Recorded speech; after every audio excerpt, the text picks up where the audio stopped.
Welcome to Meller Notes podcast. My name is William Meller, and I'm glad to have you here again for another great reflection where we are going to talk on things that are impacting your career, the way you are leading your teams, or perhaps the way you are managing your business. Today, we are going to cover some topics or some signs that we see that different companies are sending this beginning of 2026. Companies want people to come back to the office, but they also want to cut some jobs. And actually, what kind of jobs they are trying to cut? Are those jobs being the ones being promoted for entry positions, like the new generations join the company, or are they cutting some more senior positions and therefore impacting senior leaders in the company? And finally, we are going to see on the demand that companies expect people to master around technology that not even those companies are understanding right now. As I said, my name is William Meller. I'm going to be your host today, and I'm going to walk you through some different topics, as I said. And always the reflection here on this podcast, if this is the first time you are listening, is to reflect on what is happening around us that is actually affecting our careers, the way we are developing ourselves, the way we are developing our personal life, our professional life, because we want to be the best version of ourselves. 1% better, at least. 1% better today than the version that we were yesterday. That would be already great, right? But as always, I want to start with a story because this is a way that is being since the beginning of this podcast. I start with a story, and the story always has some connections with the topics that we are going to cover. I want to bring you back to the summer of 1943, specifically in New Mexico, where a guy called Edwin Land was taking some family pictures, enjoying the summer, taking some pictures there. And he is an inventor, actually. Spoiler for you, he's the inventor of Polaroid.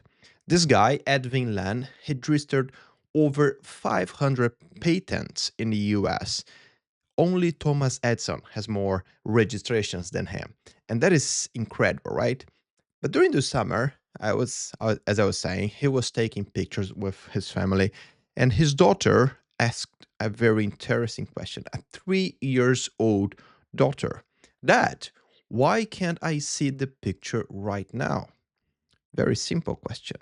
But that was in the mind of Edwin, and he was walking after that, walking through the city, thinking about this problem because, bear in mind, he's an inventor. His mind doesn't work in the same way that normal people would usually take a question like this. So that was in his mind, and during this walk, according to his biography, during this walk, he projected, he understood what would be needed to have a picture that you could take and see it at the same time. So he described in detail that idea for his lawyer. They registered the idea of instant photography. And basically, in 1948, Polaroid will launch the Model 95 in Boston. The price for that was $89, and they had around 60 cameras for the launch. They sold out. Everything was sold in the first day because for sure the market wanted something like that. And for many years to come, Polaroid would be the business that would dominate the market. They would be the ones, you know, dominating, taking the lead on the market that actually they created. And by around 1970s, we start to see that Polaroid was in every single US home, basically, or in majority of the US homes. But that was a point also where digital photography was started to be a thing. But what happened, and it's similar to the story of Kodak that we already covered, Polaroid, in a different way, they didn't ignore completely the digital photography. They actually thought it could be a very good idea. But imagine that the company had a gross margin on their normal business in their instant film with around 65% of margin. It's impressive business. It's very hard to run away from that and think about innovation and have a business that you are dominating with a strong margin like that. And basically, as I said, they didn't ignore it. But the phrase that the CEO would say later, it explains very well why it was so hard for Polaroid to change a little bit or change the direction of the business. He said, "We knew we needed to change the fan belt, but we couldn't stop the engine." It's a very interesting reflection. I think it covers and explains completely what Polaroid was facing at this point. In October 2001, Polaroid would go bankruptcy with around 1 billion in debt. So the company was born from a child's question, very simple one, but it was not possible after a long run to ask the same question again and reinvent themselves, and therefore the business died. So it's the same logic, I would say, but it's impossible to answer from inside when it's already, as the CEO said, when the engine is already running. It's hard to stop the belt or make a maintenance on that. So for Polaroid, if you think about the very different business case that we saw over history, it's easy to understand why some companies today they even having like R&D or innovation labs that are business completely apart from the mother company because they want to split innovation and new business completely to do not capture the culture that is already installed in the company, and therefore those companies can move faster in case the market is changing. But for Polaroid that was not on time. As I said, they failed. And this is completely connected to the first topic we are going to cover today, asking the right questions, asking the basic questions.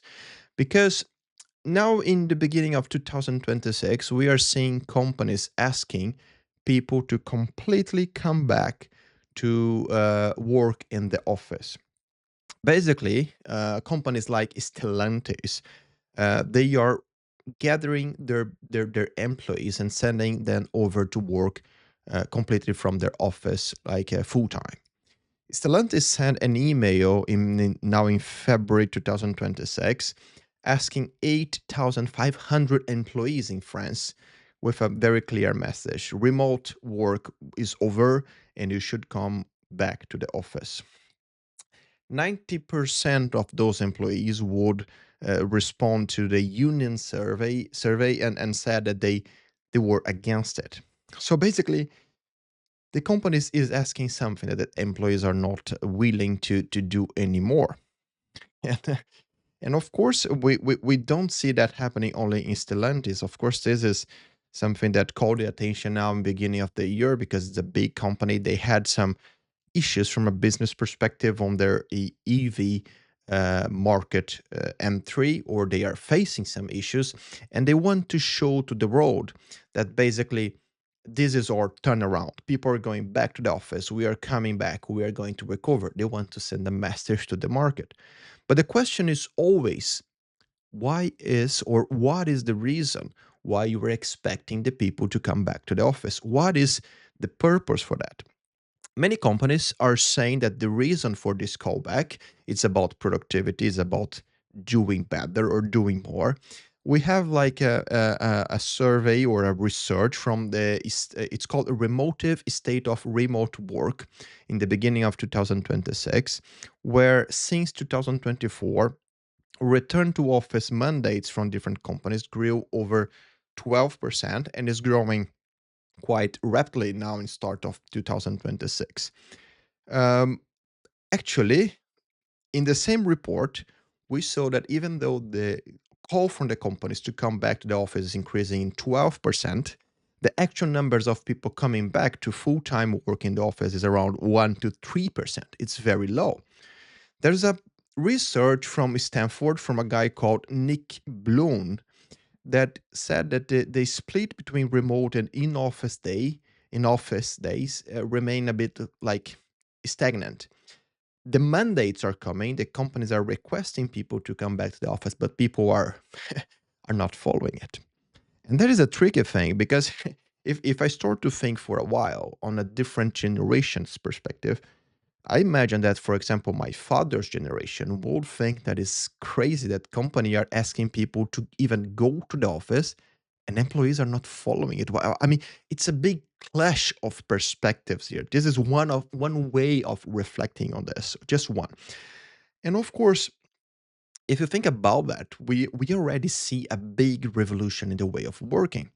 Because in the past, for sure, there was not even a consideration that you would be doing your work in a different place other than the company's office, right?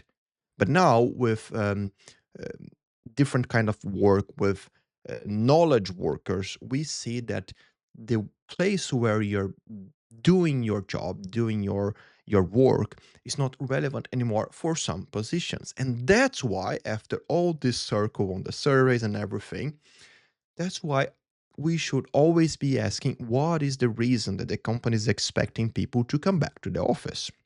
Because there are reasons that are very valid depending on the position, on depending on what you want to build with people coming back to the office. But productivity is not one of them because reports that are coming since pandemic times are showing and proving with data, with numbers, that in many different areas in software development, for example, people working from home produce more and better quality than those teams working from the office.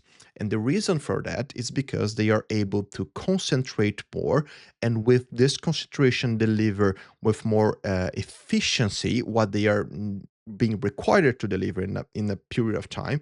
And this deliverable are for sure increasing quality. This is not something that is coming from me. This is coming from data. And with that, it's pretty much back to the question, what is the reason you're asking people to come back to work in the office 5 days a week?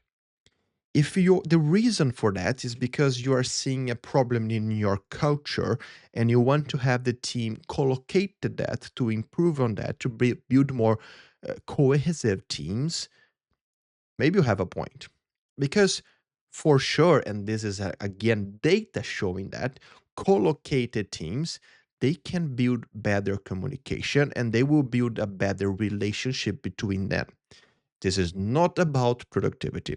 This is not about execution. This is about something else. This is about team building. So you need to know, if you are a leader, if you're a manager, you need to know why you are requiring people to come back to the office. Because if the only expectation is that people would be doing things at the office or having meetings that could be emails, then you have a problem. People will lose their motivation. And for sure, you are going to have good talents deciding to leave your company. But then, if you're an employee and you are building your career and you are requested to come back to the office because of a valid reason, then you need to also understand what is the balance between what you can deliver and deliver well, what the company is requesting, and how you want to build your career.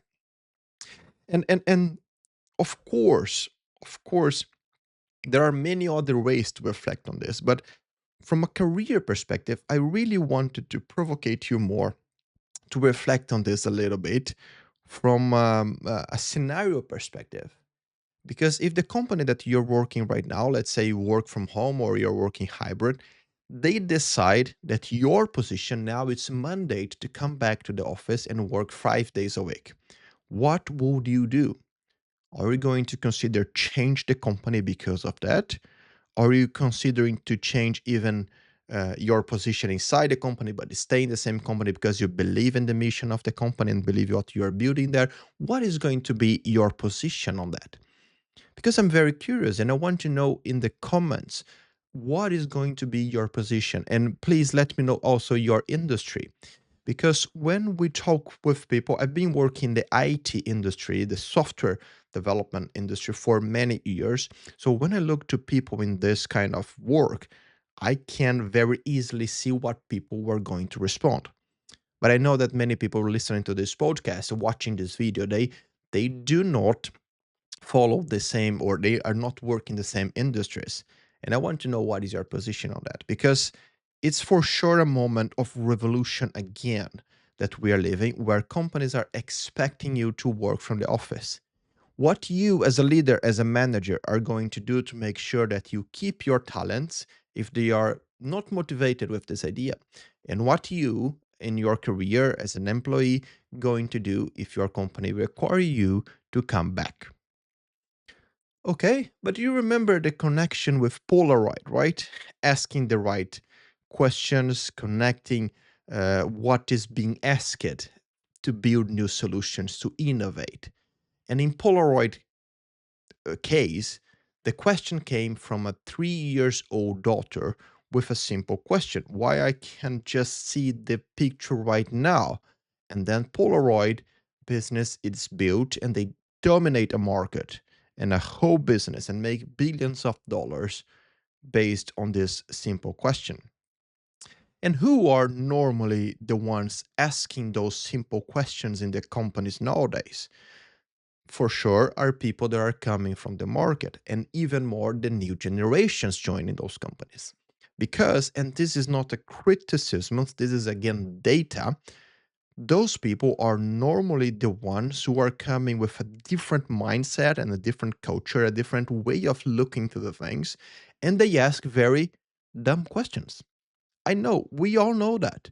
Dumb questions, they are very important to any kind of business because those questions are the ones that they want, the ones that were being working in the company for many years, they are afraid to ask, or they don't even consider those things.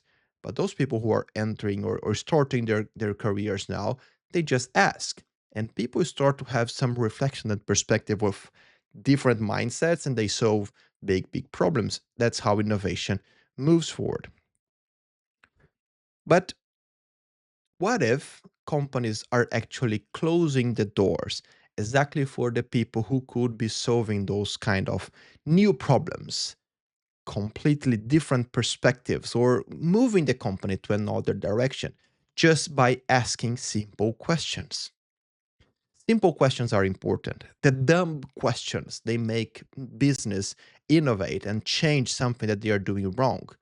But those questions normally come from people who are starting their careers.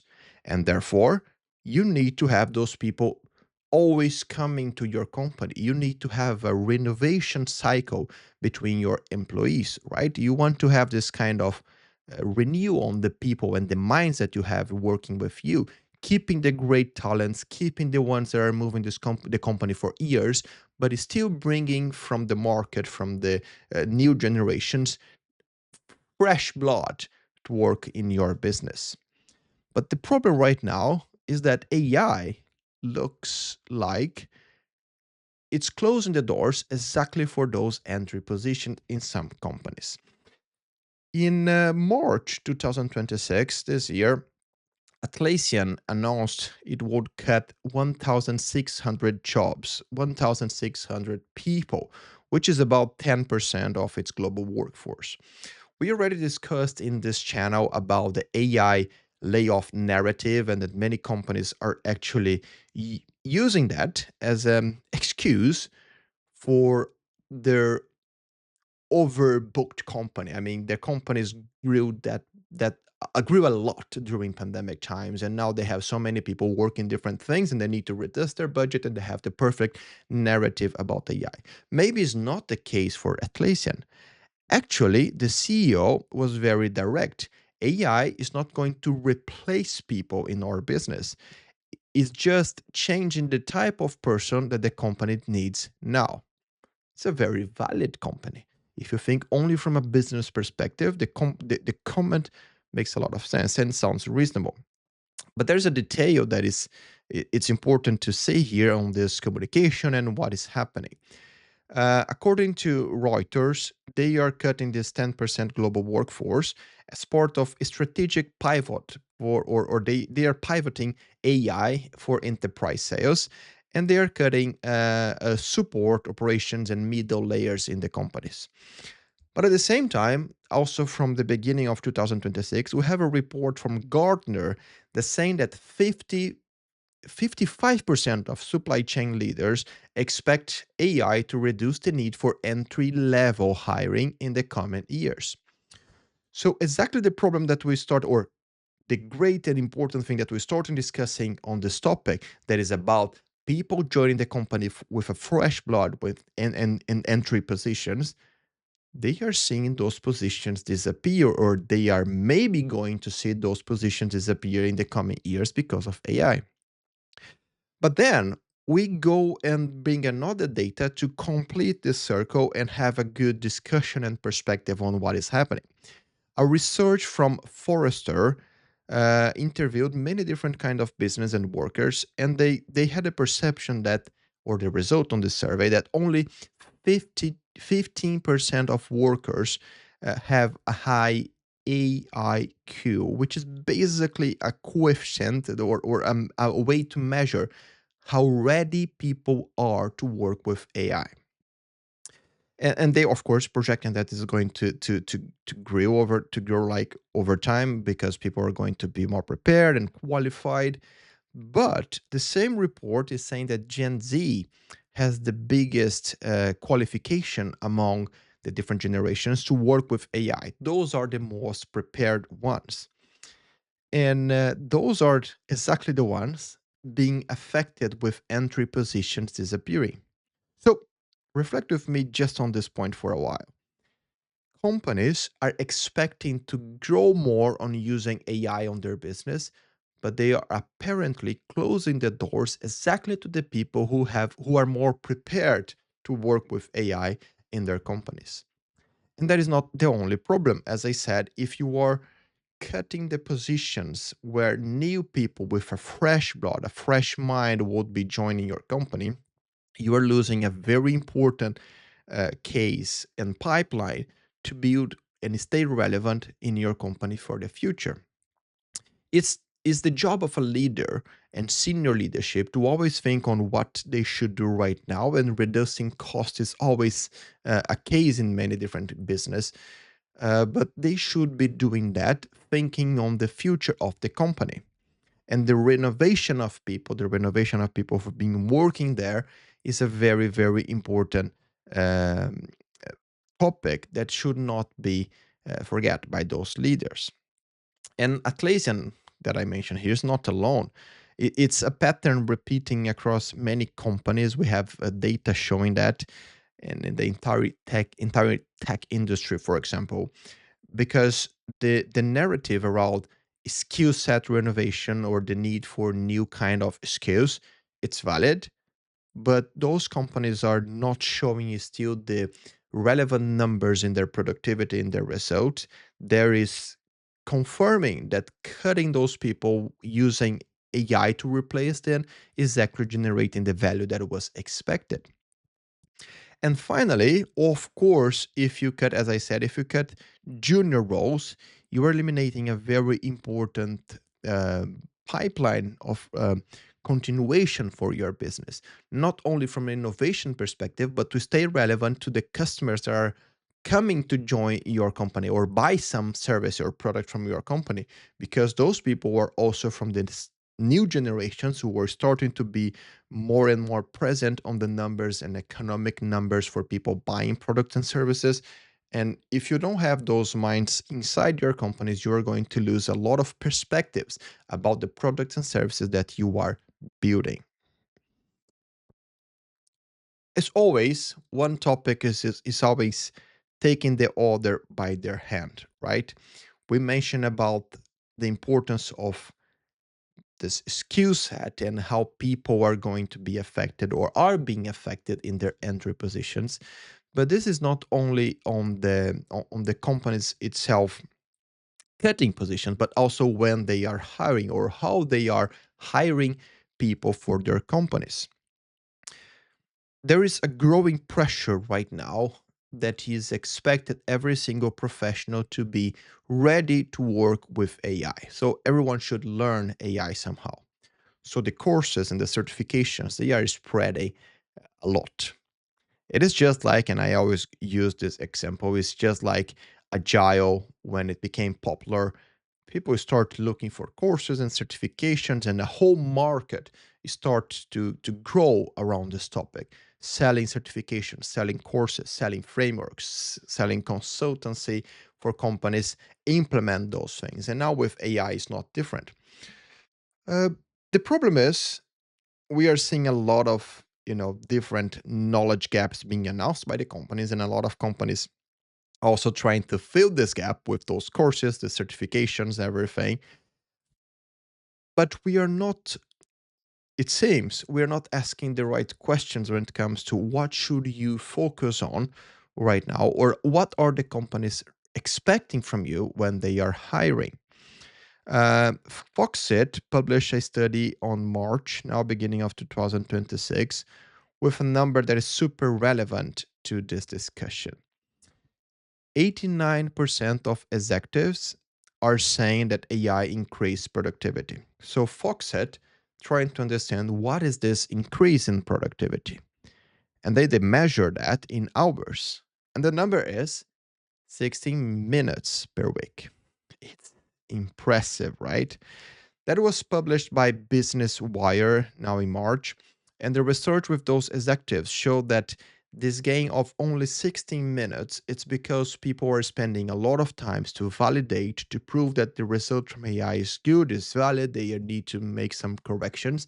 And the difference between how fast it was to create the result and the time that you need to validate those results, it's not showing this big gain in the productivity. 16 minutes per week is the average. But of course, it's quite naive to not think that this is going to improve over time, and very fast actually, because people are gaining more trust on the AI result. They know what they need to validate, where they need to confirm things, and where they can start trusting more. And then you are going to have more mechanisms to automate that kind of verification as well. The same way that tests were automated in the software development over time. But a research from McKinsey would show that at the same time that we see this call for increasing the productivity in the companies, there is a demand for AI fluency, which is basically the ability to use those new tools to write code using AI, or basically to implement that in the way that you are working. And that is growing 7 times in just the last 2 years. It's growing super fast. So many different skills are being required, and we do not have still, according to this study, the right way to measure that. You cannot measure that based only on certifications or in the diploma or what is your degree.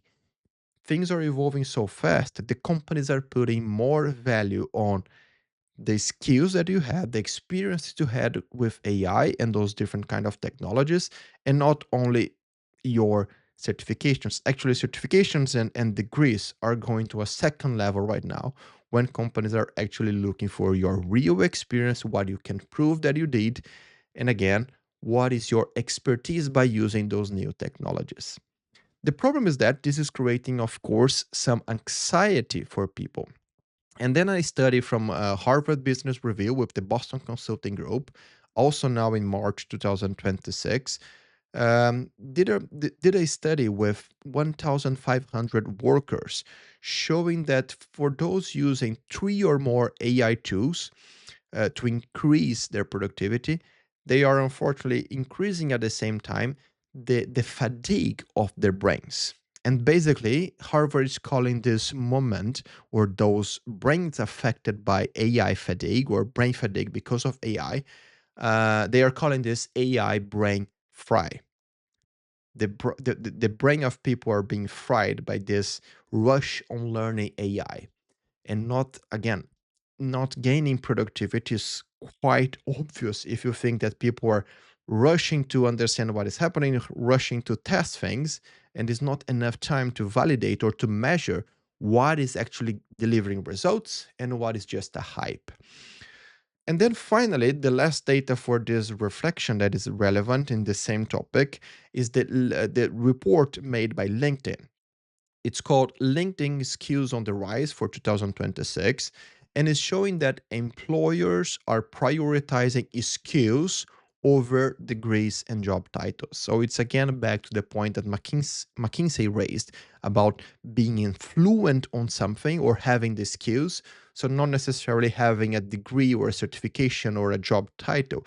It's showing that you can do more important than the things you can prove with certificate right now. The problem is, and that's the first reflection that I have here, is how companies are going to measure this.